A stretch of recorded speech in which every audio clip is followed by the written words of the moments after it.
everyone! Today I decided to film in a bit of a different format. I am not sitting at my desk, but I'm next to it, which is already a change. I have prepared some dinner. Now I've made myself some ravioli with tomato sauce that I put a lot of effort in, so I really hope they're gonna be good. And I wanted to talk about the November reading wrap-up.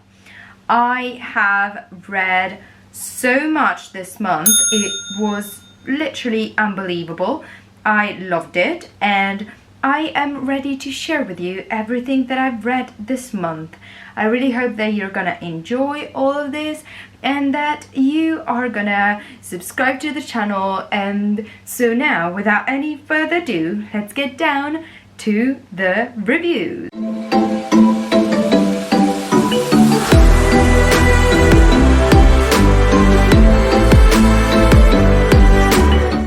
Here I am with my handy dandy phone because it has the whole list of books that I've read the past month.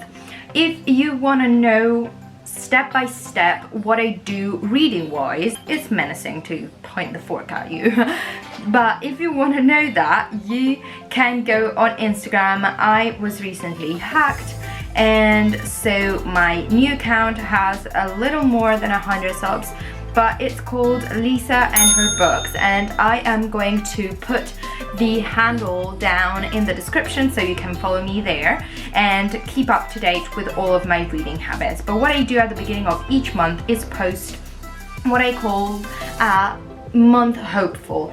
So this is my November hopeful, and I had in the hopefuls War and Peace, Small Things Like These, All's Well, Bookmark, Final Girls Support Group, The Electricity of Every Living Thing, The Shadow in the Glass, Heart of the Sun Warrior, Earthling, The Empire House Vanishing, Helter Skelter, Umhaopenings, It Starts With Us, Daughter of the Moon Goddess, and last but not least, Platform 7.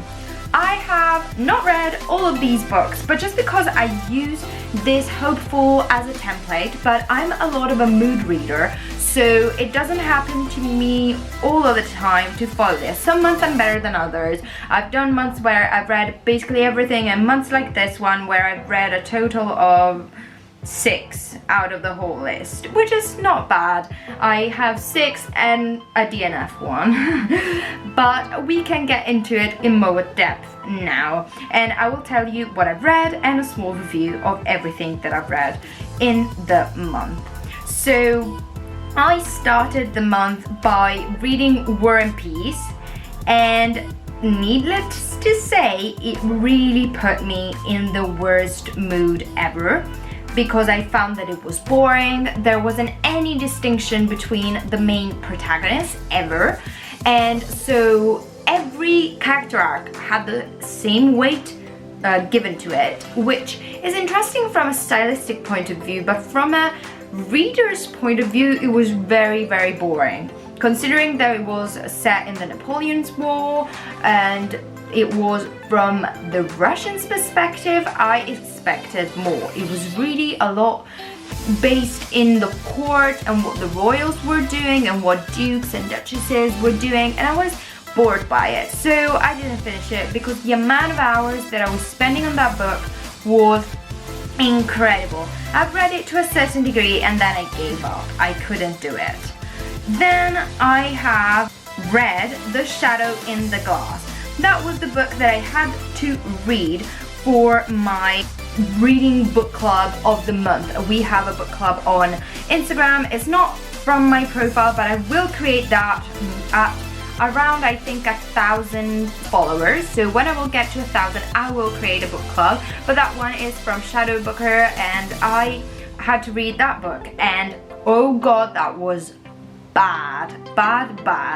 The writing was terrible. The whole plot was questionable. It wanted to have some dark vibes, but the whole story made no sense.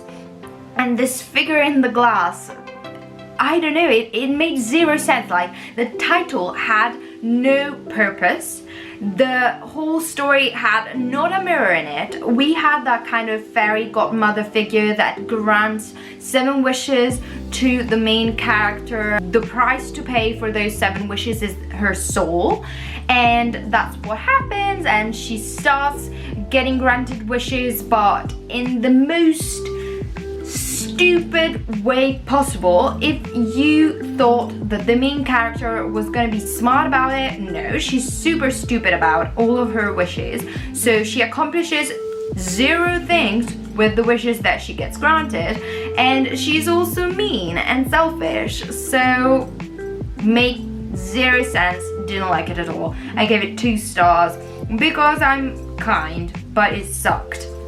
That was a no for me. Like, a terrible start for the month. The Shadow in the Glass was written by J.J.A. Harwood. Terrible. Then I read The Electricity of Every Living Thing by Catherine May, and the book was particular. Carried with it the experience of an autistic person, and it was very interesting as such. For the book it was, I really liked it for what it did or tried to do. So I thought it was interesting. At the same time, it was very disturbing to listen to all of that. It was really disturbing because the experience of an autistic person is very overwhelming, and the book itself was very overwhelming. So that was a good experience. I would have suggested it, but I gave it still 3 stars because it was not great and also kind of annoying. So for what it tried to do, it did it well, but it was not my kind of book. And then I read The Lion, the Witch and the Wardrobe by C.S. Lewis, as I went to see a theatre play of the book, and I liked that a lot. For a children's story, I gave it 5 stars because I really liked it. Then I read The Prynne Viper by Bianca Mairesse, and this one was interesting. It referred to reproduction in a world where reproduction is not considered feasible by everyone, because it's in a future world where people are aware of where their children are going to end up due to genes, and they know who their children are gonna hurt and how, basically, or maybe not how, but that they are gonna hurt someone. And so there is a trial to be taken every single time there is this necessity to have a child, because if a mother is considered not good as a breather of life, she is not considered and she is dismissed, and the child has to die. So I thought the concept was super interesting, and I liked the story very much, and I ultimately gave it 5 stars because I thought it was really good. It was a short story, so it was pretty interesting as a short story. Then I read American Girl, and I gave it 4.5 stars. That as well was a mystery thriller, and it was pretty interesting, but I have to say I don't remember that much of it, so I think I will need to give it a little reread, because I remember that I liked it very much, but I don't remember exactly the secrets that were told, and I think that they were pretty interesting, so I really would like to read it again and discover it again, because I think I'm making confusion in my head between it and American Girl, so I want to clear that up, and I will probably read it again. Maybe not soon, but I definitely will. Then I read Candace by Michelle Miller, and horrible. That was horrible. She is making the fairer sex, which are basically stories about either public or very performative sex from the point of view of women, and to get equality, but I don't like them at all. The first one I read was about 2 people having sex at the grocery shop, and that was not for me. Then we have The Visitor by K.L. Slaughter, and I think that that one was another thriller that I found really interesting. There was a notion of trauma embedded in the pursuer that was also the victim, and it was really interesting how trauma played out with her mind, her perception of things, and the things that she ultimately did, causing her to do unpleasant things in the pursuit of finding a lost son that she wanted to find above anything else. So it was a really interesting story, and I think it was delivered well, and I give it 3 stars. So it was a nice story, a bit predictable perhaps, but still a very nice concept. And then I read the short story Consolata, and that was on Audible original, and I didn't like that at all. I gave it 3 stars because the concept was okay, but not top, not a gem. Then I read The Great Gatsby, which I'd never read, and I give it 4.5 stars, and I thought it was an interesting read, but I didn't understand the fuss. It's a nice book, but not incredible. Then I read The Cuckoo's Cry, and that one for me was the best book I read this past month in November. It was incredible, simply incredible. We have this girl that goes to visit what she tells him is his grandfather, and she pops out of nowhere, and she is the daughter of a son that he gave to adoption when he was very young, because he impregnated a girl that didn't want to keep the boy, and so they gave him up to adoption. And it's a very deep story of resentment and generosity that I incredibly powerfully fell in love with, and I highly suggest this story. And then I read Umhaopenings, and it's a sci-fi. It was on Audible, and sci-fi and I don't really go together, because it was all about these unhappenings, which are things that did happen to the protagonist, and then he went back in time and it unwild. So he woke up the next day perhaps, and something had changed completely. So instead of having graduated with top grades as he did the day before, he woke up and he had failed the class or changed career completely, and no one ever remembered anything, and so he had to switch constantly from one life to the other. The premise was interesting, but a bit too repetitive for me, so no, 3 star for me, not that great. And then I read All's Well by Harwood, and that story started with a great premise because it's a person with chronic pain, and then it dove into magic and lost all of its purpose for me, because it ended not making sense. And it ended making everything that happened completely pointless. So I didn't understand it, and I gave it 3 stars.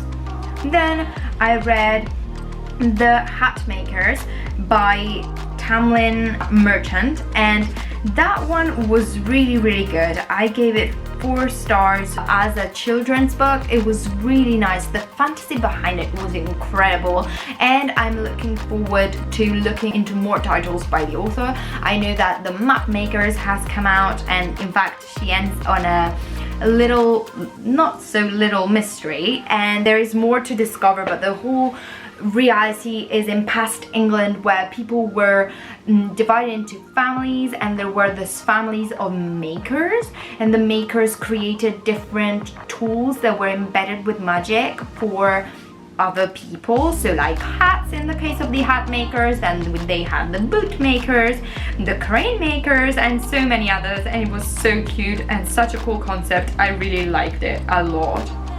And then I read All's Well, What Ends Well by Shakespeare, and I gave it 4 stars because it was a nice play, and I did understand it and enjoy it more than I did understand All's Well. But I have to say that it inspired me to read by Shakespeare because I read the book by Mona Harwood.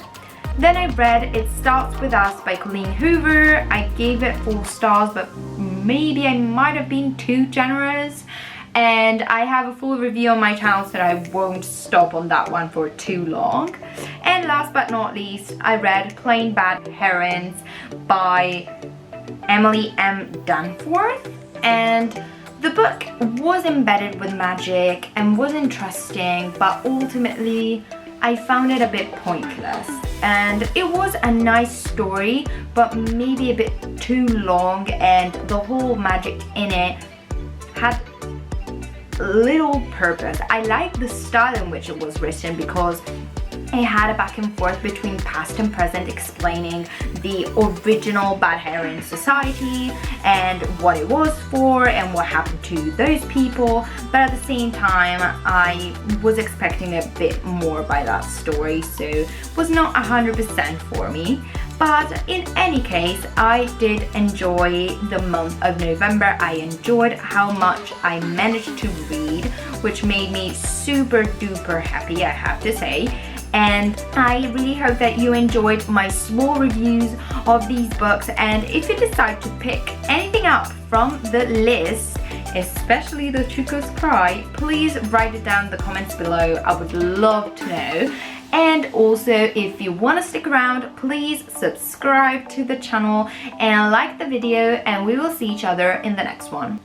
Bye guys!